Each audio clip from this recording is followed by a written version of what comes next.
Good afternoon. Amazing grace, incredible grace to all of you. Let's see what we can come up with.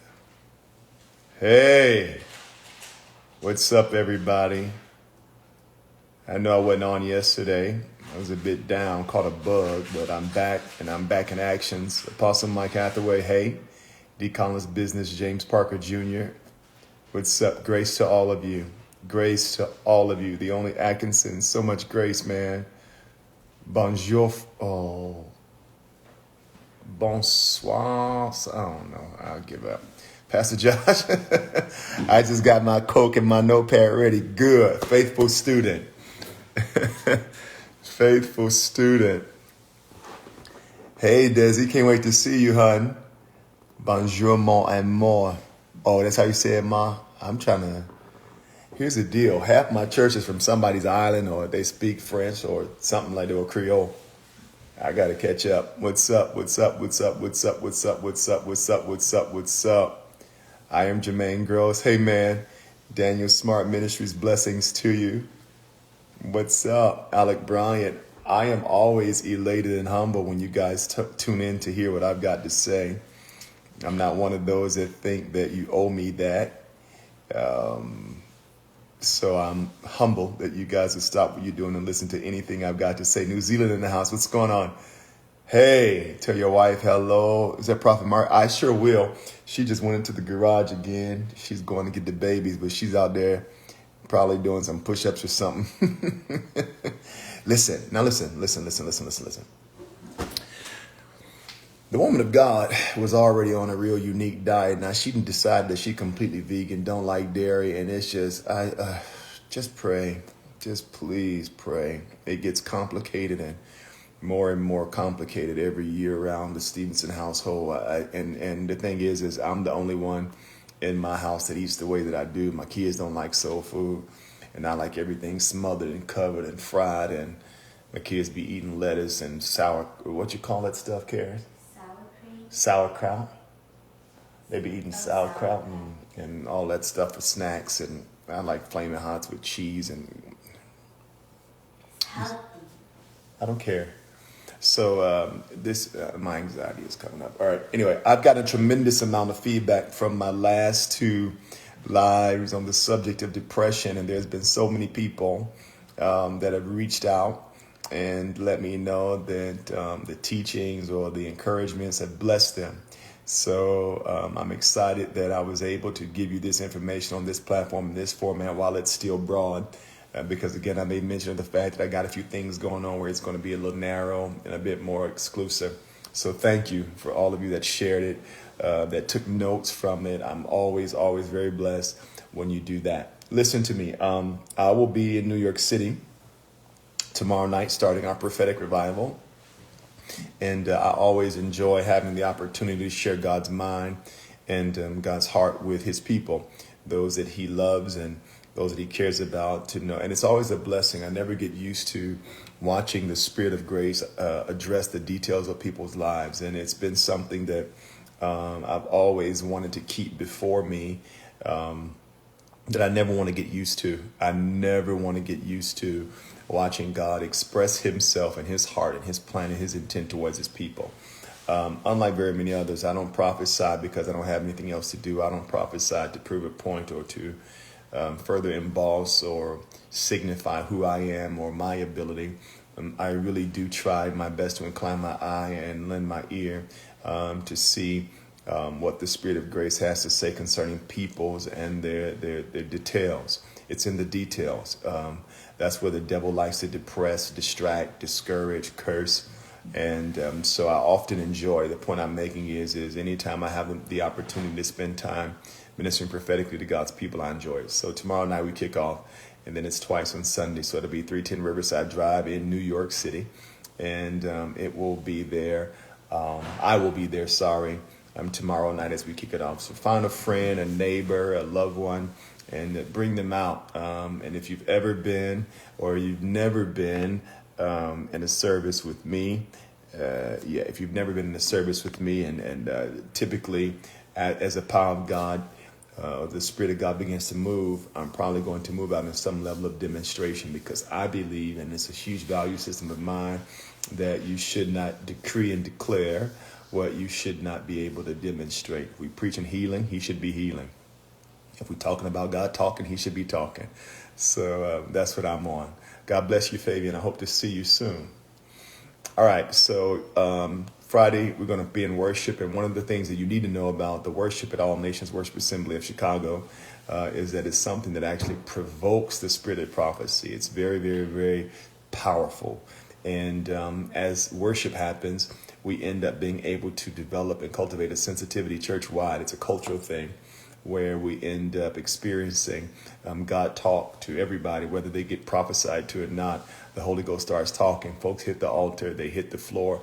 We believe that we are a carpet-burned church. And it doesn't always translate online, but you got to be in the room and in the building to experience what we experience Sunday to Sunday in the place of grace. So I do indeed invite you to be my guest, and I'd love to see you. And I'd love to experience or have you experience what God's got to say to you. All right, I want to talk to you about something. And I don't have a whole lot of time, but I'm going to start sharing it with you. So you probably need to brace yourself for what I'm about to say. And it's not going to be that deep, at least so I think. Xavier, I hope to see you.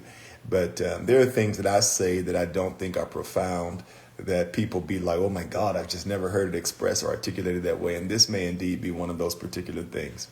So I'm going to share something with you that may end up being the glue, or may end up being a highlighted feature of a lot of what we've just discussed about the subject of depression. Okay.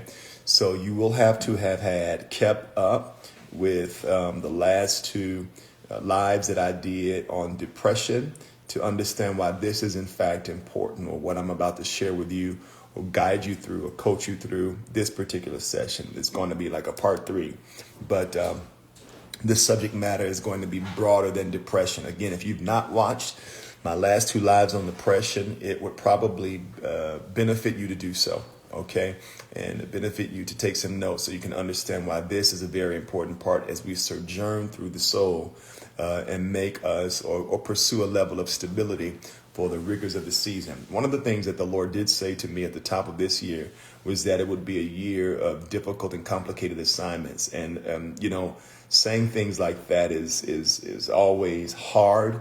But my vow to God is I'll only say it if I see it. And not only prophesied if he says it. And I really felt like it was a hinds feet year, that the things that the Lord puts before us would require a measure of effort and strength, valor.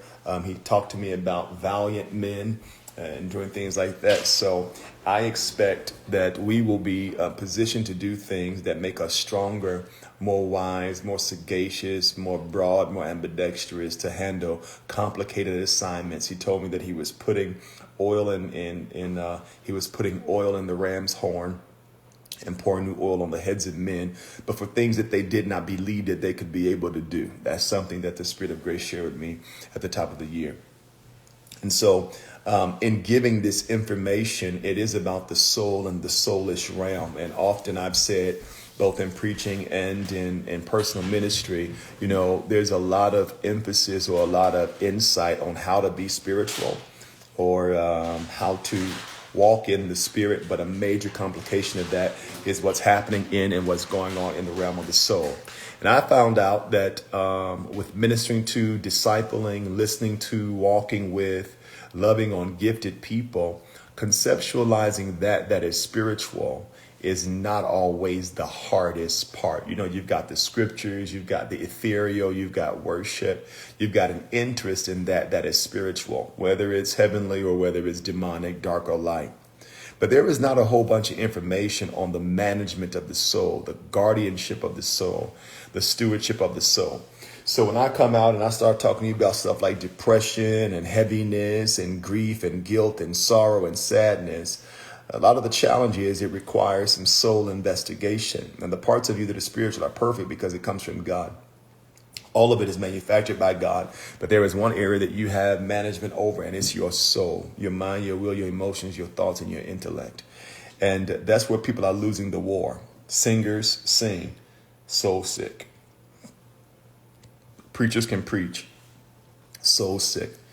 People get married, soul fractured. And we never really pay attention to, at least diligently, the state and the status of the soul. So let me give you stuff like this. What I'm trying to do is help find a level of longevity in whatever it is that you do and whoever it is that you are. And you never have any of that if you don't manage that soul. And it's a very, very, very, very, very real issue. Jesus is the lover of your soul for a reason. Your soul needs love.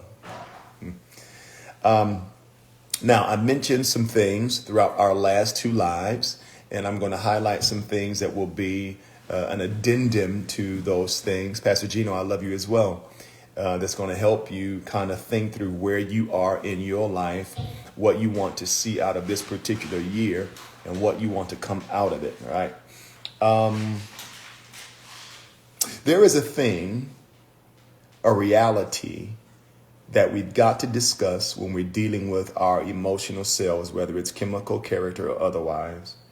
There is a subject matter that we've got to really be honest about. And this is a safe place. I'm not going to judge you. But we've got to talk about it because I reckon that I'm aware of a trigger, an issue, a subject matter that might be the reason for a lot of your depression or depressive issues. And if it's not the primary issue or the primary reason, I'm willing to bet that it certainly contributes to them. I want to talk to you about the fear of man, people pleasing, the opinions of others. The fear of man, people pleasing, the opinions of others. If you and I were less concerned with, less committed to, less impacted by the way people see us and the way people receive us or the things people say about us, several of our depression seasons or depressive issues probably would not be as poignant as they were, or they would not have lasted as long as they would in our lives and hearts. Now, I anticipate the numbers to decrease. I say that very often because this is an uncomfortable issue. And it's an uncomfortable issue because we all like to go around. I don't care what people think. I don't care what people say. And that's, we say it. We say it, but we still feel it. And we say it as a matter of jovial banter, the things that make us feel good in the external confidence. But then you got to go home and go to sleep, and you got to scroll through comments, and you got to look at text messages, and you've got to hear rumors, and you've got to hear narratives and all of that, things that some that you can't control and others that you have to confront. So I wonder how many people have been incarcerated by a spiritual depression or a chemical depression because of our assumptions, presumptions, or attachments to what people think and what people feel about us, their rejection of our makeup, their criticism of our design, their opinions about what we do, their versions of things that happened and or not. It makes me wonder how many of us could be further along emotionally and even in our character development if we really meant it when we said, I don't care what people say about me. Now, that's a simple statement, but I like to take the simple and pull out the depth in it. Because where would you invest your emotional energy, your mental energy? What would your new arguments be like? What would your new tears be like? What would your associations be initiated by? And what would merit your disassociations? If the truth was you grew to the place where you were, number one, unoffendable, and number two, where you really did not care about what people thought or said about you. Now, there are some people, pillars, roles, functions in our lives where we really do care and value their opinions of us because they make us better. But the brutal truth is they will never be the majority. You should not be the victim of or the artistic makeup of the opinions of people who will not sacrifice for you, are not invested in you, would not inconvenience themselves for you, have not vowed to be with you or to support you in your high and in your low. And sometimes it takes for you to hit a low and to see who will leave you in a low to know who loved you to begin with. Now, I'm going to say something to you that's going to be harsh, but you need to hear it. And you need to hear it because it's good for you. There are people who say they love you, but what they really mean is that they need you. They need you to function how you do, be who you are. They need you to answer your phone, pick them up from work, be the friend that plans the trip. They have a need of you, but a need of you is not a love of you. And anybody that does anything that is compassionate, that is service forward, that is demonstrative in their expression of affection, etc. Anybody that is framed that way as a person is going to run the risk of confusing people's need of you, right, versus their love of you. And what's going to happen is if you hit a hard place in a hard season, everybody that needed you is going to find another thing, another person, another people, another place to facilitate that need. But love lasts. Love lasts. So because of that, you've got to do your own internal work to decide the following. Number one, whose words, whose opinions of me have the most volume? Whose words, whose opinions of me have the most volume? And when I say volume, I'm talking about whose words do you remember? Whose words matter and why? What you do with the words that are spoken and are articulated. That's number one, all right? Whose words matter to me and why? Number two, should those people qualify to be able to sculpt who I'm becoming? Should those people be able to qualify to sculpt who I'm becoming? Should I really care about what you have to say and what you have to think about me? People have been trying to get me to do some form of commentary. Everybody knows that Chandler Moore was a very significant part of All Nations Worship Assembly for years. And Destiny called him and he went into his assignment, and I'm proud of him. I stand with him. And so there's a lot of people who have been trying to get me on the juicy. What you think about the Grammys? What you think about the Grammys? And my response so far has been, the only thing I think about the Grammys is that I'm mad that I wasn't there. And everybody that is concerned about Christians and their misuse of influence don't seem to have any. It's ironic. Many of you would do well to do a biblical study of the accusations of Jesus. If you go through the synoptic gospels, Matthew, Mark, Luke, John, if you go through many of the synoptic gospels and see what Jesus was accused of, then you'd be a lot more relieved at when people assert about you, assume about you, accuse about you.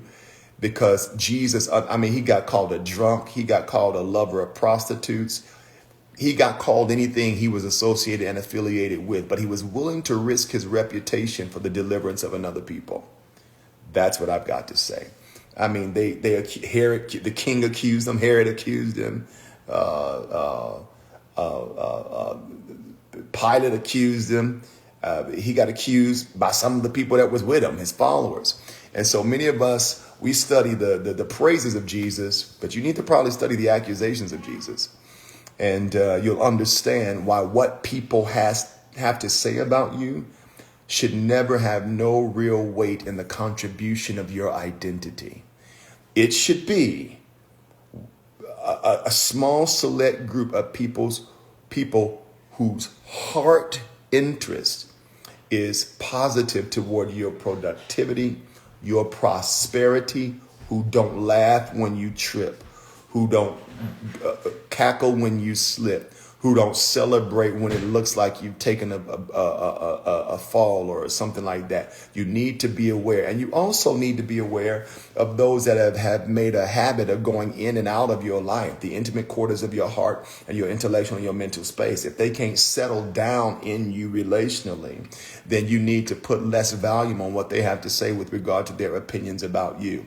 You know, the interesting thing about people and opinions is that they end up being very, very, very, very, very loud and boisterous and bold and brave in real critical seasons of life. That's why I think a lot of it is demonic.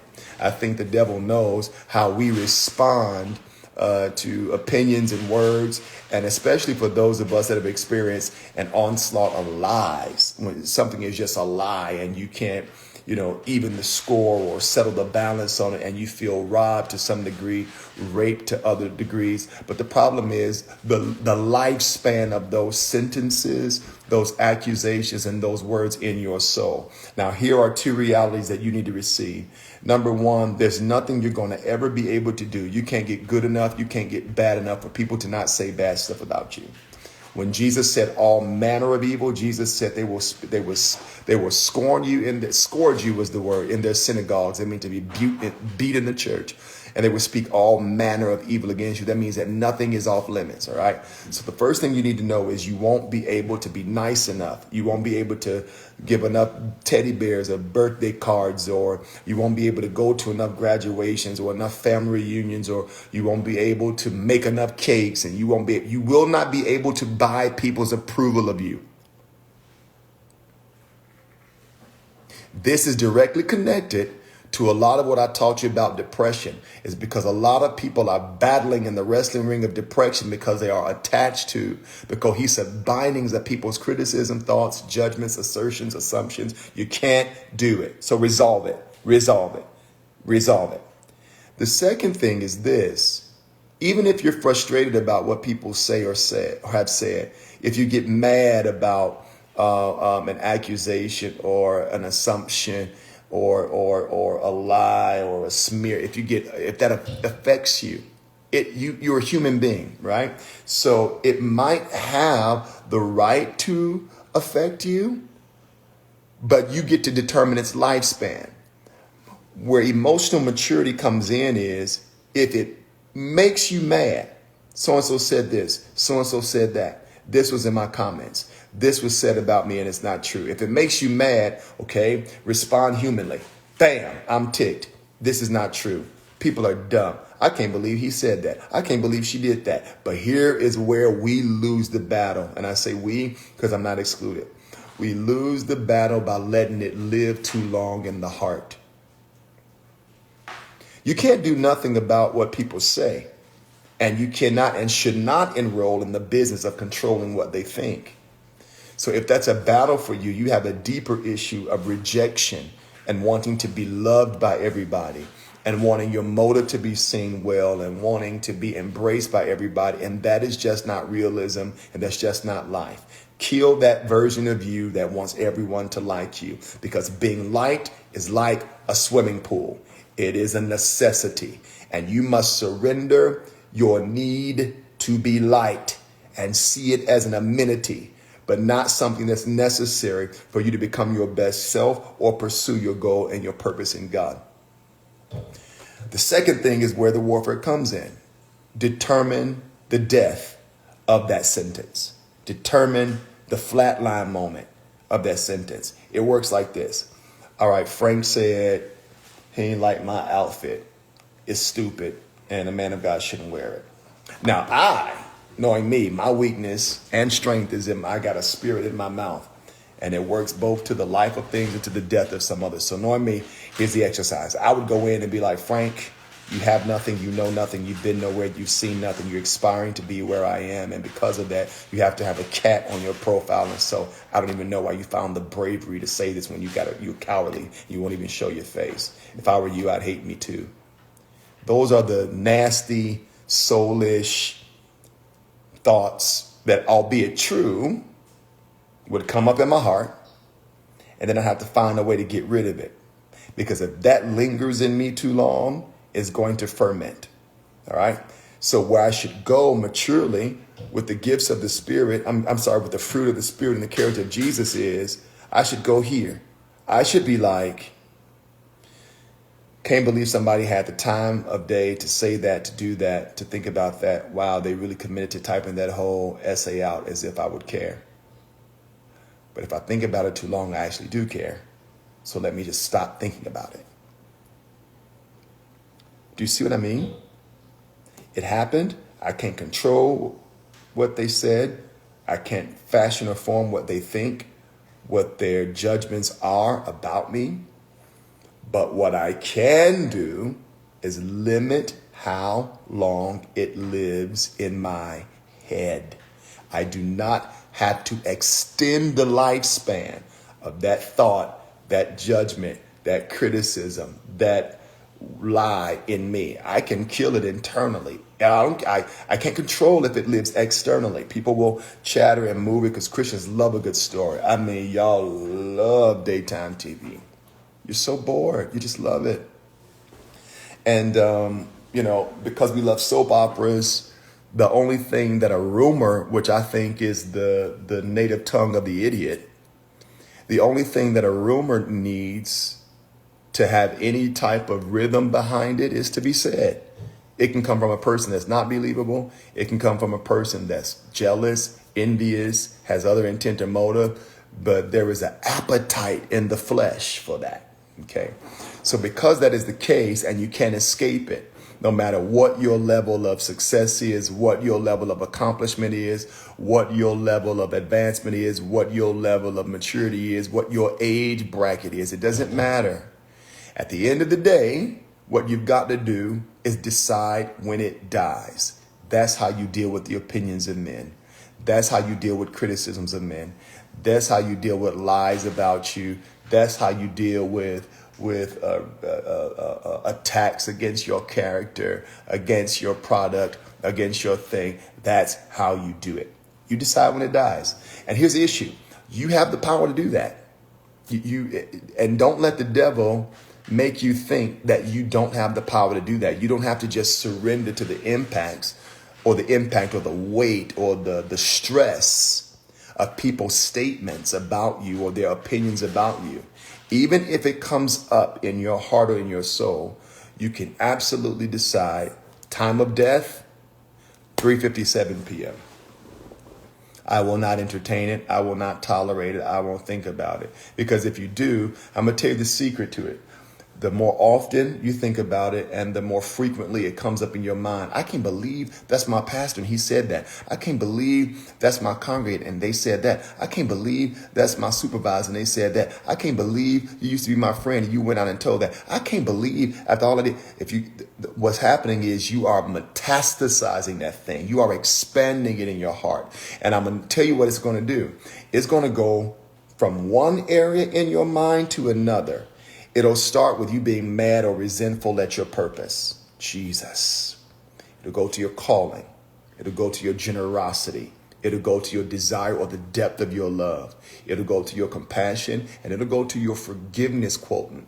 It'll start to go like a cancer into every other area. So you've got to give it radiation and shrink that thing down so that it does not occupy more of your day than it needs to, more of your focus than it needs to, more of your study time than it needs to, more. Because here's the deal. If you go to God in prayer and you're like, Lord, I love you, but she said this, he said that, they think this. What God ain't going to do is change how they see you. That's their business. But the real question to you should be why you want to occupy your sacred devotion with a bowl of and a large salad of people's thoughts and opinions, because you're going to die with someone having a bad thought about you. They will be lowering you. Can I just sober you for a minute, baby? They're going to be lowering you in the ground and somebody at your graveside is going to say, I knew Shirley didn't pay that bill. They will be at your funeral. Folk falling out and flailing. And somebody gonna be in that audience like, I wonder if Sean is his real son. You know, we ain't talk about it like that. But they will be silently reading the obituary. And one of them people sitting with the family is going to have an ought with you. So give up. Give up. Give up. And if there is something that you need to meditate on so that it does not depress you more, when you wake up, if you're trying to repair yourself, rehab your thought life and deal with your soul, what you need to do is this. Every day, make it a thought, especially concerning the principles of neuroplasticity. You can teach yourself how to think and live, give up, and teach yourself to not care. Oh, you don't like my outfit? Oh, you don't like the way I wear my hair? Amen. Oh, this color don't look good on me? Oh, I'm gaining weight. Oh, I'm losing weight. Oh, you don't like my pastor? Oh, thank you, Jesus. Hallelujah. Take the right, the power, the authority away from what people think about who you are, where you're going, what you're doing. Take the authority away. And you take the authority away by choosing the lifespan of the thoughts of people who don't care about you. They don't care. They don't know you. They don't know your tears, your pain, your prayers, your processes, your purpose. Take the authority away from it by limiting how long it lasts in the soul. That's just a very decorative way of saying stop thinking about it.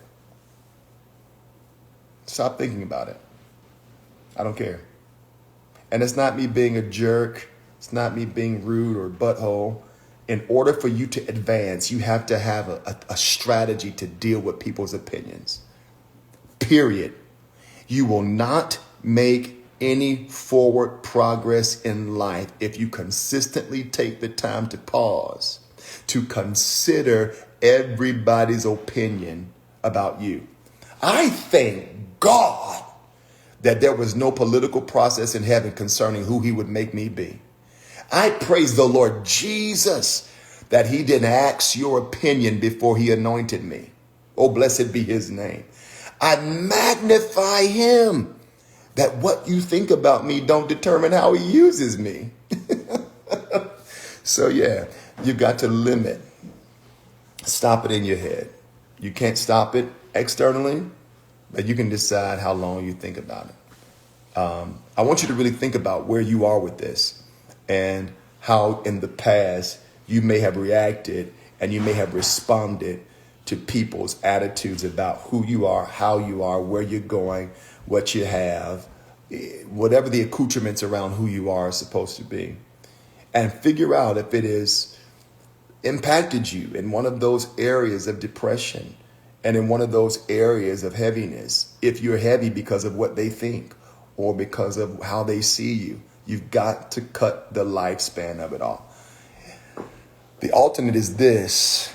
You're going to sign yourself up for a life of permanent emotional schizophrenia because people are fickle. They will change on you without notice. And what's going to end up happening is if you adapt, if you change, if you turn at the consistent, evolving concepts, statements, stories, rumors, and narratives, opinions, and criticisms, and comments, and shit. If you keep responding to that, you're not going to know who you are. And there is a realm, J.D. Bush, I'm glad you hear this, man of God. There is a realm of warfare that I have seen come on people's lives that got them forgetting who they are. I'm telling you, I've seen people enter into a realm and a place of warfare where by the time they were in the heat of it and the strength of it, their sense of identity was so gone. And that's ultimately what happens to people who really do care about what people think. When you end up involving yourself in that and you attach to the words, you attach to the rumors, you attach to the lies, you attach to the paparazzi, you're going to, number one, become paranoid. You're going to, number two, sign your life up for schizophrenia. And when you do that, you're not going to be able to be stable enough, because that's what your success needs, is stability. That's what your soul is craving for, is stability. And you can't be stable studying what they have to say about you, or what they're trying to prove about you, or what they want to imply about you. Skip these people and move into your grandest, greatest you.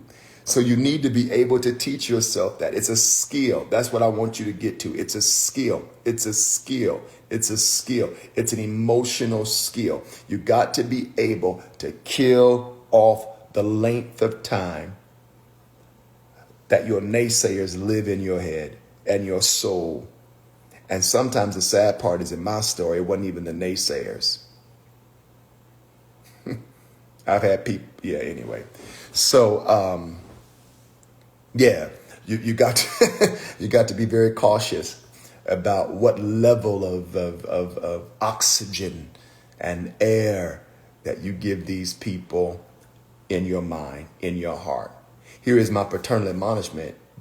Your mind, your brain, your heart, your soul has a limited amount of space that should not be occupied with the tumbleweeds, the mess, the hoarding, the emotional hoarding of people's thoughts and opinions, particularly if they're not attached to where you're going next. That's what I care about. I want to know what my investors think about me. I want to know what those who are committed to my next version thinks about me. And even then, I reserve the right and I reserve the option to adapt, adjust, grow, and advance in the direction of their wisdom or their insight concerning me. But I don't give a darn what somebody from my past thinks about me. God bless you. What a strong boot. I don't care. If you're no longer there, you're no longer attached, you're no longer partnering with who I am as a person, and you're not anointed for this moment in my life. Postcard from the future, bruh. Because you can't let that stuff last in your soul. Listen to me, let me give you some wisdom. Those of you that have writer's block need to consider that it might be an emotional issue. Those of you that have had trouble writing music, and you used to, might consider that it's an emotional issue. Those of you that have had the inability to study and finish that book might want to consider that it's an emotional issue. Those of you that have not been able to put a ending date to a project that's been elongated and gone on, and you think you're just procrastinating, when the real truth is that procrastination may be a manifest form of an undealt with pain because of what you think about people. Perfectionism is a people issue. And when you can't produce it because you're always comparing what you've got to offer and what you got to say and what you got to produce and what you got to present and all of that, and you got this perfectionism in you, you'll never be good enough for people. But there is a people that God is prepared to receive whatever you are and whoever you are and wherever you're going. And that's what you need in your world, and that's what you need in your space. Perfectionism is about people pleasing. Stop it. And I mean now. Do not go further in this year the same way you did last year with being pressured by, reduced by, just dissected by, letting their opinions and their words and all that stuff tear you apart. The devil tried to attack me with 6 periods. I won't go into it. A half a paragraph. Anyway. And until I made the internal decision to end it in my mind, end it in my heart, end it in my thought process, and stop rehearsing it. Because think about this. You get good at whatever you rehearse. So if people have opinions about you, thoughts about you, views about you, say repetitive words against you and what you're doing and who you are and all of that stuff, and you start to take it to rehearsal, what do you think is going to happen? I'm going to get good at it. So I'm going to get good at thinking it. I'm going to get good at receiving it. I'm going to get good at believing it. I'm going to get good at it. But in that meditation of the thoughts, the concepts, the beliefs, the opinions of, let people think what they want to think about you. You've got work to do. So at the end of the day, you need to create the internal space. Create the the soul space for your creativity to return, for your clarity to return, for your organization to return. I'm telling you, I'm not the most organized man in the world. Sometimes I think very broad scale. I'm a visionary person, so I'm every administrator's nightmare. I'm all over the place with possibilities all the time, right? But I realized that some of that lack of organization was an unhealthy investment in people's opinions. Some of you are not just not organized because you don't know how to meet deadlines. You're spending too much time thinking about what they think. And before you know it, it's gotten in the way of something you should have produced and or done or finished or accomplished or perfected. So yeah, this is directly related to what I just tried to teach you and about the subject of depression, recognizing it in your life and how it ends up impacting you. And there are people that you and I both know that this thing, whether it's spiritual or chemical, will rob you of years, and you'll end up aging, wasting entire phases of your life, bathed and baptized and immersed in the world, the murky world, folks' views and experiences and expressions of you. Stop. Will you help me prophesy to all 336 of you that are watching right now and just put the word stop in there? Stop. Stop. Stop. Yes, they're talking about you right now in the group chat. Stop. Yes, when you walk past, they laughed at you. Stop. Yes, when they went live, they started criticizing you. Stop. Just stop. Just stop. Don't let it live in your head. And don't let it live in your heart. Because that's the place where courage is born. That's the place where bravery comes from. And your future demands courage and bravery. They are the keys to your next self. And if you are cowering, if you are hesitant, if you have hesitation or anything in you that's being overly cautious about who you need to be next and how you need to develop next and where you need to go next, you might need to empty your soul of the words of people, the thoughts of people, the heinous acts of people, the evil acts of people. Stop it. Shoot it in the skull with the bullet of God's word. All right, I'm ready to prophesy. And so meet me at the Prophetic Revival. Yo, All Nation Chicago, 7359 South Chappelle on Sunday morning. I've got an amazing thing happening to you. Be comfortable, because I'm certain there will be plenty of carpet burns. And it's going to be absolutely amazing. The word of the Lord will be there with great power. And I'm excited about tomorrow night in New York City, 310 Riverside Drive for the Prophetic Revival. And I'm absolutely certain that we're going to spend some time prophesying to break the yoke and the authority of people's words over people. You know, I can tell you it's frustrating at times, you know, when you feel with the love of God and you realize how many people are literally bound by and arrested by a world of words from people who are like worms. They don't even matter anymore. And yet you are in this web of opinions and sabotage and snare and thought and view, and just stop it. And create the space within you for what God's got next for you. Okay, I do indeed love you. I am praying for you. And I'm about to incline my ear and to lend my eye to heaven and see what God's got to say concerning his people. What I like to do before I get into service is ask the Lord who's going to be there. And I'd like for him to talk to me about people there individually or specifically or broadly, so that I can know what he's saying to them. And should there be any emergency in the room, I don't want to leave without El Roe, the seeing God, being able to speak to whatever the need is in the room. So I'm excited to be with my people. It's going to be amazing. I love you so very deeply with the passionate love that started in Calvary. And I'll talk to you soon. All right, grace to you.